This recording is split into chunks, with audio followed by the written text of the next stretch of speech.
Ohio, and he has his new album, Drunk in the Basement. Please give it up for Dwayne Duke. Everybody, Dwayne Duke.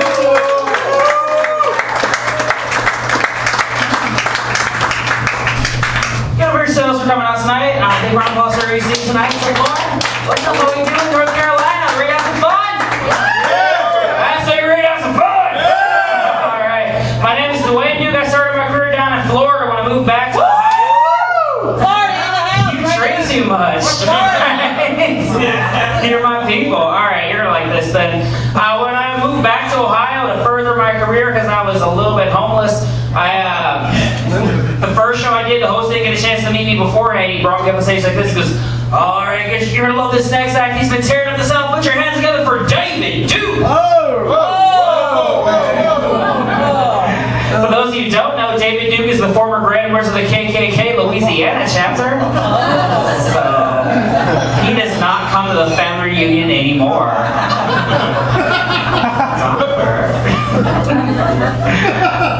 You guys are silly as shit. I love it down here.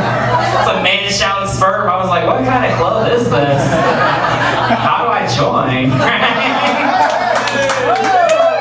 Oh, Lord. If this wasn't North Carolina, I'd move here. Alright.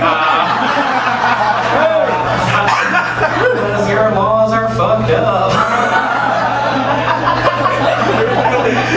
Oh, man. Like, I spend a lot of time online. My favorite website is Ancestry.com. It's such a cool website for white people. And yeah, like it's always got the ads, like you see this skinny little white guy come out of nowhere. He's like, I got on Ancestry.com and I found out my grandfather came to this country with $3 in his pocket and a potato, and now we own a small village in Delaware. And I was like, okay. So I got wine drunk one night and I got on Ancestry. I made it to like 1975. It was like, are you sure you want to continue? I was like, yeah, Ancestry, I'm a big boy, I can handle it. It's like, nah, it's just whip some chains from here on out, so. It's funny for me. We were playing bingo. I used to work for a cruise line. I spent 5 months in the Bahamas. I came back with the best farmer's tan ever. On the ship, I hosted all kinds of activities. My favorite was hosting like the beanbag tournaments went like this. Alright guys, in just a few minutes, we have the beanbag tournament coming on the Lido Jack. If you guys want to get off some beanbag, come and meet me on the Lido stage. Remember guys, at 1 o'clock it's time to cornhole with Dwayne. So, my cruise director came up to me one day and goes, I know what you're saying, stop it, their kids are. I was like, yeah, but their dads are lining up for it. What's that my fault? I got banned from bingo because of a joke. I didn't think it was that bad. I was on stage picking balls, too easy, and it came up I-17. I was like, I-17, I-1 and 7, remember fellas, and she says I-17, put her back, right? So, woman right down front, last artist, he fell out. That is mine. I get to travel doing stand-up. It's a lot of fun, and I go places. People always ask me this question: hey, Dwayne, your accent's very exotic. Like, is that what people from Ohio? So I'm like, no, guys, this is cock. I don't know if you caught one. All right, like I'm one of the queers, right, in the wild, and I will pee wherever I fucking feel like it. So. That is so pandering. Like, you guys are like, you're good people. I don't know who your governor is anymore. I didn't mean to like go into the gay stuff so early. I normally just like back into it, but like I guess. Ish. You guys, when I'm out on the road, I'm a super boring person. I'm like the best stepmother ever. Like, I drive an SUV, I listen to NPR, I shop at the Gap, and I read a lot of romance novels and like drink bottles of wine. It's awesome.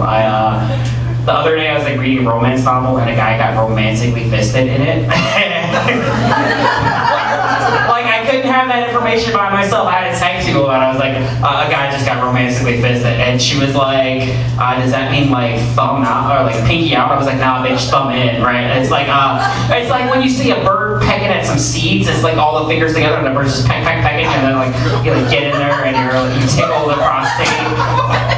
It's not like how you normally fist one where you like Mike Tyson kick punch that bitch. Now you got the saddest puppet puppet show ever. You just got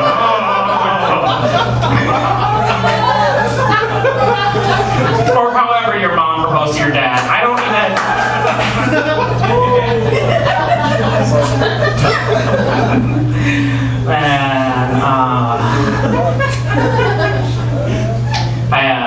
Man, I read a lot of romance novels like Woman Named Karen. You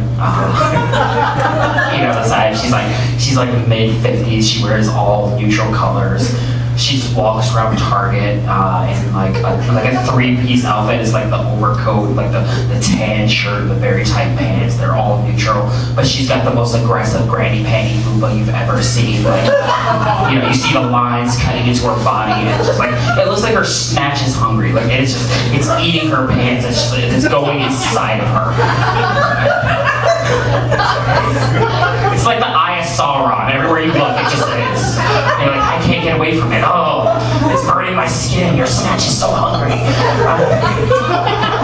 You know, Karen from Kansas City.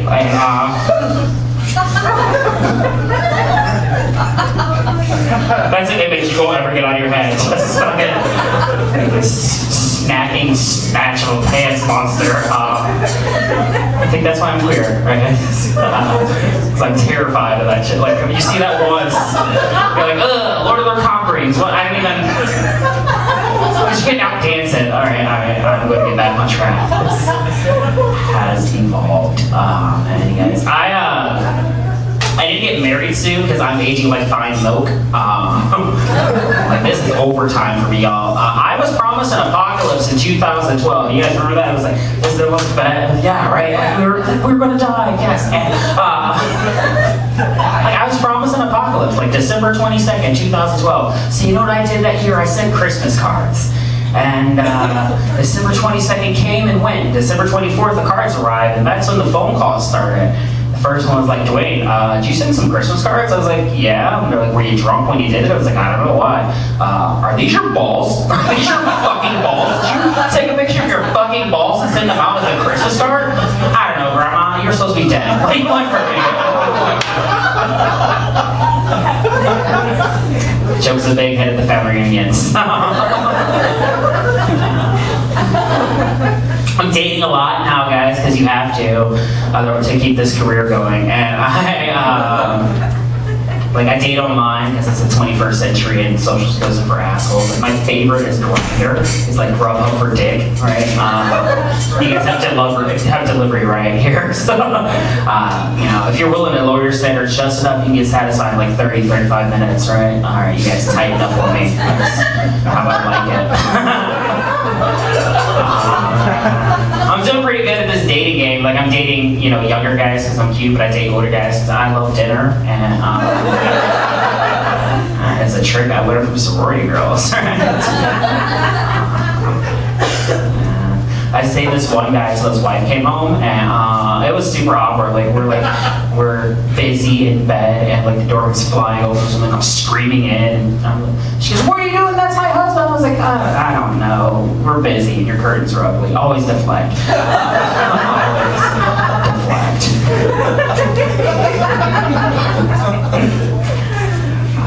I was on Grindr the other day after a full night of drinking, and this guy, he sends me a message, goes, "Hey, are you looking for fun?" And I was like, "I'm alone in the backseat of my car eating an entire pepperoni pizza. I'm looking for stability, actually. I need to get this shit back on track."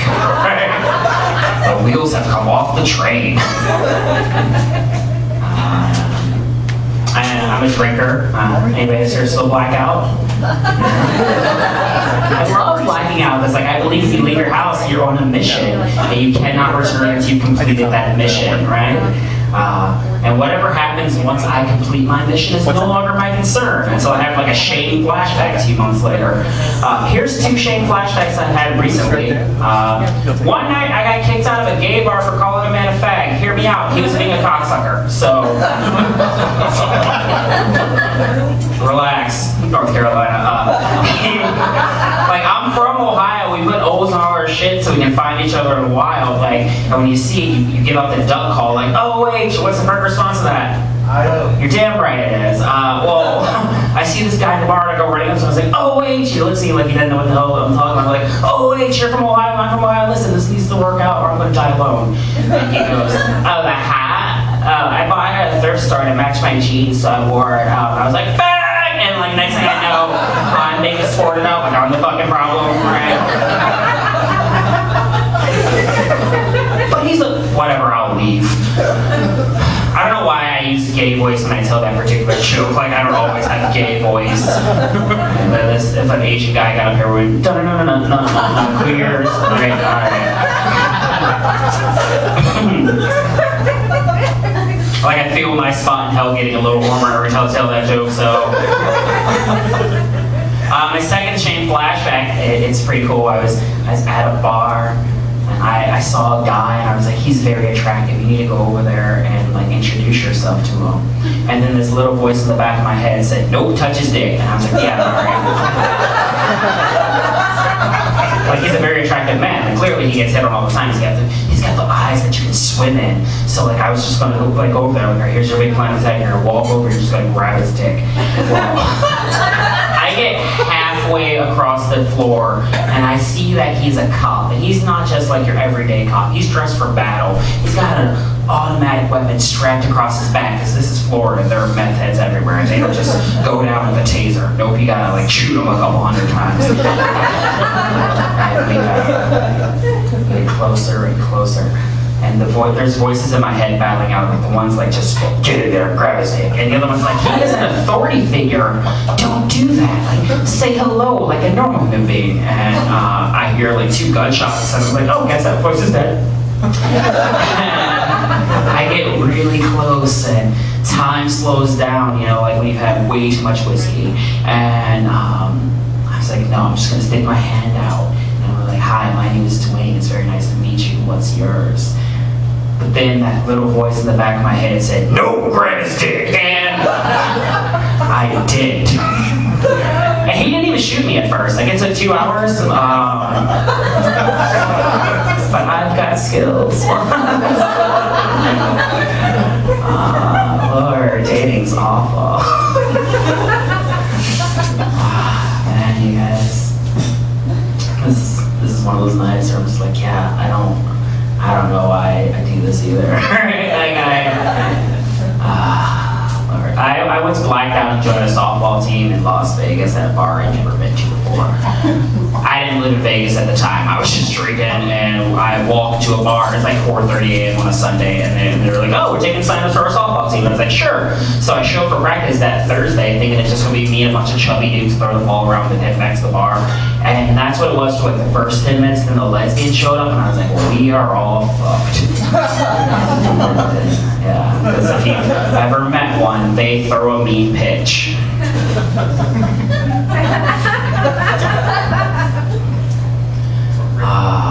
I got into a fight with a woman at a Target or at a Walmart in Georgia one time. Because this is what I do. Like I drive around before I have a show. I go see what there is to see in town. I was in Georgia, so Walmart it is. Right? And we're in the men's section looking at cargo shorts because I'm classy, and right. And this woman reaches out and she grabs the last pair of cargo shorts, and we exchange words. And I don't know what I said, but her response was, "What, you think you're better than me?" And I was like, "Do you not think I'm better than you?" Right? Because we need to reevaluate.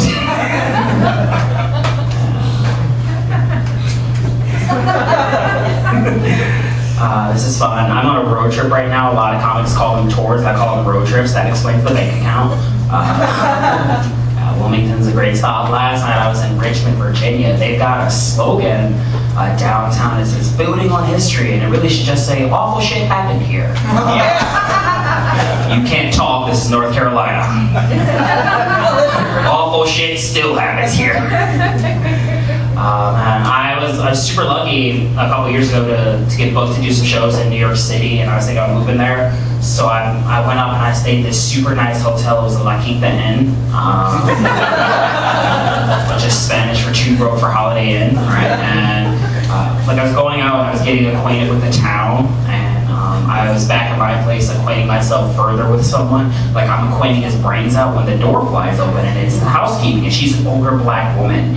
And she comes in and she looks at both of us, and we look up like tears in the headlight, and she just gets startled and jumps back out of the room. She goes, "Oh, you busy?" And ever since then, whenever I get in the ring, I hear that, like, "Oh, you busy?" Like, how great is that? Whenever you want to come, like, "Oh, you busy?" Like, that sounds fun. Like, "Oh, you busy?" That's my fucking ringtone. "Oh, you busy?" Right? And just like before the door slams shut, she pushes back open through her towel and she goes, "You're gonna need that," right? That killer timing. I spend a lot of time in the South because I do not take my personal safety into account when booking shows. Like, my favorite place in the nation is Alabama. Like, everything you're thinking about Alabama, you were wrong, except for Mobile, Alabama. Alright? Mobile looks like the Civil War ended last week and they don't know who won yet. But I'm pretty sure they're gonna ask for a recount. Right? Like, Mobile is, like, it's right on the water. I'm like, we should just burn these bridges so they can't get to us.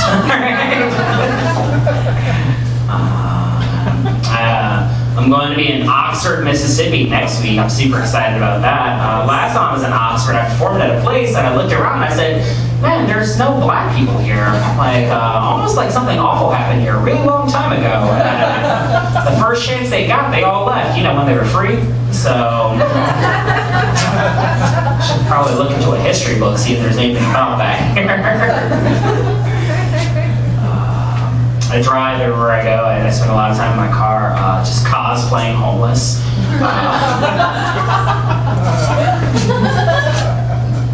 Florida is a bitch to drive through. Texas is one of the biggest states in the union. California, if you got to go from one side of California to the other, it's just easier to put 2 bullets in your brain. But there's one state we don't talk about how long it takes to get through, and that state, of course, is Nebraska. Nebraska takes 28 weeks to drive through. Nebraska is so big. Like, when I left my home in Vegas to drive to my parents' place in Cleveland, Ohio, like, I had to drive through Nebraska. I left, I had water, I had provisions, I had a boyfriend. By the time I got to the other side, he died of diphtheria. It was more natural bullshit. The whole time I'm in Nebraska, I was like, who drew this thing? Hanna-Barbera? Like, what is going on? Why is everything the same just over and over again? I was like, oh, look, corn. Is that a corn thresher? Is that a person? Nope, a corn thresher. That goes on for the entire trip. I get 45 miles from the border of Nebraska when a truck accident happened, as if the tourism board said, "Hey, you think you're out? You think you're out? You think you're out? Fuck you, you live here now. This is how we get new ones." So finally, I make it to the next state, and I said some words out loud that I've never said before. Ooh, good, Iowa. You guys seem like a pretty cool crowd. Is this a burlesque town? You guys have burlesque here? Yes. Yes, awesome. I love burlesque. It's like going to a titty bar, and all the dancers have their own favorite feminist author. It's kind of better, but really worse. I am not a strip club kind of guy. Like, that's just not what I do. I don't like them. I've been to 2 strip clubs in my life. The last one I went to was in Las Vegas, Nevada. It was a place called Treasures. And let me tell you, the women there were not treasures. They were like fools go, right?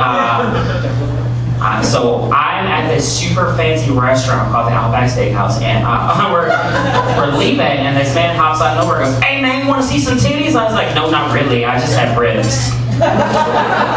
Ribs and titties don't go together in my world anymore. And I saw 16, I gave a women for Lent. It's stuff. So, promise to Jesus, right? He goes, it's $33. You get a lemon ride and 2 drinks. And I was like, a lemon ride? Shit, yeah, this will go better than prom. So we get to the strip club and I sit right down front because I want to smell the sadness. And this one broad sluts on over me, leans down, pulls just the one breast out. She goes, $150. I take you upstairs, you can see it all. I said, "No, thank you, my boyfriend's in the bathroom." She goes, "Oh, thank God." She puts her chin up, lets her gut out, fart a little bit. It's the weirdest boner I have ever fucking had. Like, I chased her around the room like, $600, do it again, make me come. And That's a warning. 2 of those, and you have to leave now, sir. Alright? So that's the last strip club I went to. The first strip club I went to was in Key West, Florida. I was with a group of my friends. We went for like a guys weekend, like a guys weekend where we're just gonna like drink fruity drinks and sit on the beach and take MySpace pictures, like a guys weekend, right? And like, oh my god, guys weekend only, right? No filter. We each took turns blacking out because we were responsible. On my day to black out, I'm walking down the street in Key West and I see this sign, or I see this club called the Floppy Rooster. And yeah, right. And the door is just blacked out and there's no windows. I was like, I wonder what happens behind that door. I bet it's good. So I open it, I step inside, and this man walks on over and goes, hey man, we're having a special right now. 2 guys, $20, private dance, back room. And I was like, nah, that seems like a lot for 2 dudes. Which is some words you can't say in this century. So I sit down at the bar and I have a Bud Light like a lady. Here's where I want to pause and describe something to you guys. When you are in a female strip club, things are fine, things are beautiful. They're women. They have like tassels and glitter and like they've got things they can shimmy and shake. When you are in an all-male strip club, it is just like a bunch of beefcakes just walking around sweating steroids and banana hammocks. And that's not fun for anyone. So I'm back at the bar and I'm just sitting down enjoying my beer when this guy walks on over and goes, hey, it's kind of slow right now. How about I make you a deal? 5 guys, $25, no questions asked. And I was like, well, shit, yeah. And I ran outside and I overdrafted my checking account and came back in and slapped the money on the bar. I was like, what do I do now? He goes, go behind that curtain, sit down, get comfortable. I'll send your men in a second. I was like, ooh, how titillating. So I go behind the curtain, I sit down, I'm enjoying myself, I'm getting comfortable, and then the lights start flashing like we're at a really shitty disco, and then a techno song comes on, and one by one, 5 tall Eastern European dudes come in. It's about then I noticed that they've escaped from behind the Iron Curtain, like they've traveled halfway around the world to strip for some asshole at 2:30 in the afternoon in July who bargained for them. Like I had a fucking Groupon for humans. So they take their spaces around me and they're thrusting their semi-erect penises in my face in the banana hammocks. I'm just like, I wish I didn't wear shorts right now. Like I am very uncomfortable. And they are dirty talking me because they think that's going to turn me on. They're saying things that they've learned from porn where they learned their English. They're just saying to me, do you like that? You like that hot dick? Is he stirring you on? Is this how you like it? You like it? You like that hot dick? Is he stirring you on? Is this how you like it? You like it? You like that hot dick? Is he stirring you on? Is this how you like it? Yeah, man. You like it? You like it? You like that hot dick for 26 days? You like it? You like it? You like that hot dick? Is he stirring you on? Is this how you like it? You like it? You like that hot dick? And I'm just like, I do not like a hot dick. I do not like this. This is why the Westboro Baptist Church is a thing. Like, they don't care about 2 dudes in Iowa trying to fuck. This is an abomination. So I'm just going to town with this dude's sack like it's a speed bag.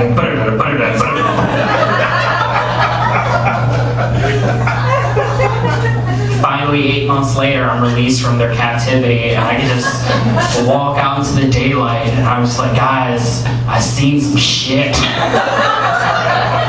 You ain't gonna believe it. You guys are a good time. Do you gotta get out of here in a couple minutes? After the show, come by, say hi. I have copies of the album with me, but you don't have to get one. You can just say hi. I like that too. It only pays my bills. You guys are pretty cool, so I'll tell you guys these couple quick jokes. You guys are a great crowd, but not the best crowd I've ever had. That honor goes to a prison I did in Conneaut, Ohio. If you don't know where that is, it's because you're a person. Like, that was the day I discovered I was white trash, because you know when you walk into a prison, you know when you like walk to a pound and you just want to get licked by all the puppies? That's what it was like to be in this prison. And I was like, all these puppies are really cute. I get it, some of them need to be put down.